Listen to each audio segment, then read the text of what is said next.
My name is Amanda Chalai, and I'm reporting on the Newburgh Enlarged City School District. The mission of the Newburgh Enlarged City School District is to inspire students to become tomorrow's leaders beyond Academy Field. Academy Field is the high school football field at the main campus. The mission of the Newburgh Enlarged City School District is to educate students. Currently, they would like to increase their graduation rates, increase their accountability at all levels, including central administration, teachers, support staff, as well as create lifelong learners. The funding for the Newburgh Enlarged City School District comes from a variety of sources. The Newburgh Enlarged City School District is a Title I school district. For the 2016-2017 upcoming school year, the Newburgh Enlarged City School District will be operating with a budget of $264 million.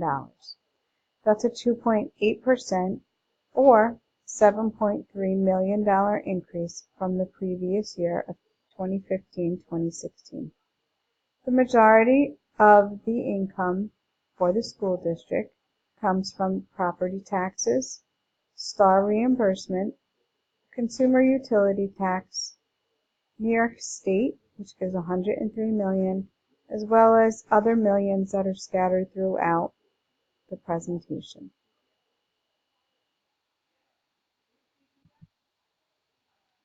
Its financial impact and social impact and how they are measured and demonstrated. The financial impact is measured and demonstrated through school property taxes. School property taxes are one of the ways in which the Newburgh Enlarged City School District funds their district. Newburgh Enlarged City School District, as a Title I district, applies for many grants and also is awarded many grants.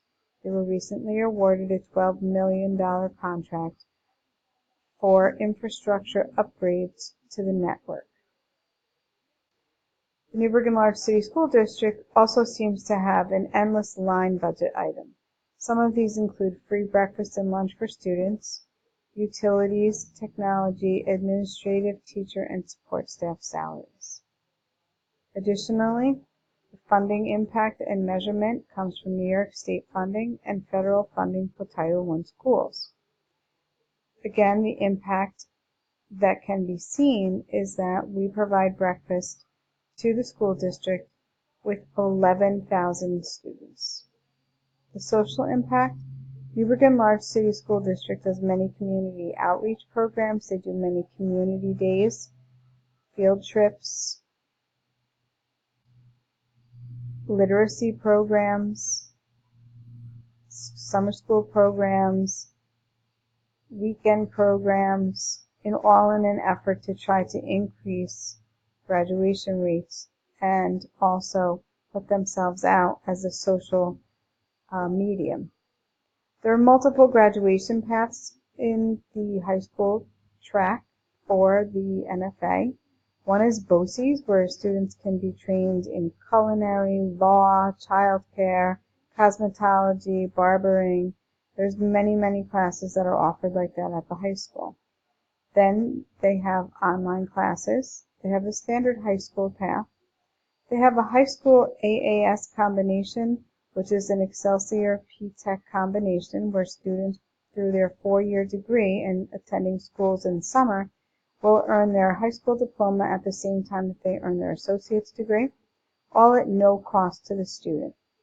They have alternative education that they will be opening using a third high school, and that third high school will include mentoring, internships, and a choice of classes. They will still be required to fulfill the number of regents required by New York State, but what they choose to take those regents in will be up to the students' interests. Newburgh has recently started up a family and community engagement program, and they oversee the literacy workshops, kindergarten screenings, community days, and parent universities, as well as many other activities that go on in the school district.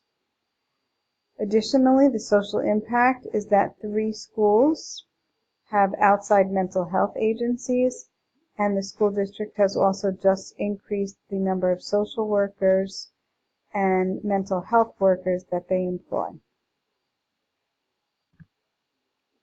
So what are the organization's success, limitations, and weaknesses? So recently, the Newburgh Enlarged City School District has been able to decrease the number of schools deemed in need of improvement by New York State. However, those schools that are still classified as in need many additional resources in order to become successful, whether it be more security guards, more administrators, more computers, anything that will support student learning. Success is that Newburgh has recently increased its graduation rate from the mid-60s to the low 70s. However, the limitations and the weaknesses on that are that all students can now earn no less than a 50 for the first 3 marking periods.